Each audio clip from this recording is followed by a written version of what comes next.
Hey YA, we are in Matthew chapter 2 today for our Bible focus, and I wanted to talk a little bit about your nativity scene because we're talking in Matthew chapter 2 about when the wise men came looking for the King of the Jews, when they came looking for Jesus. So you'll see here in my darling little nativity scene, this is Christmas night when Jesus was born, and you'll see that there are no wise men there. Why? Because they were still in the east.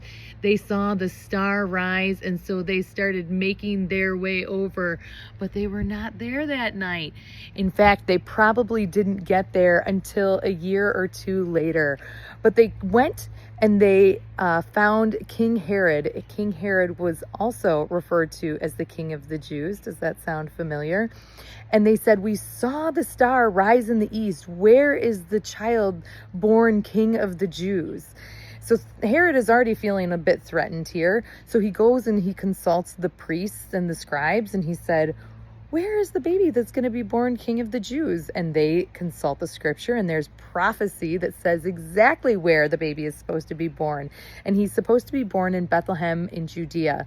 And so he brings the wise men back, and he's like, "Hey guys, you should go to Bethlehem and find this kid. And when you do, come back and let me know so that I can go worship him too."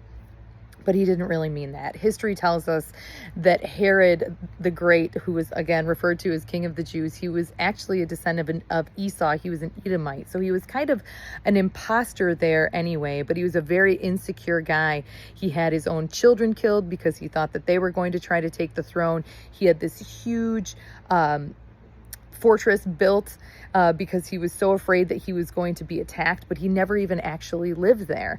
Wouldn't have been so much better if he had faith and hope and trust in Jesus, but he didn't. What he did was he ordered, when he found out that he had been duped by the wise men, he actually ordered that all of the children aged 2 and under would be murdered. So if you think about that, Christmas for a lot of the people in Bethlehem was probably not a happy time, because that was a time that they remembered for years to come, that their child was actually murdered. But I also wanted to just talk about a little bit about Joseph and his obedience.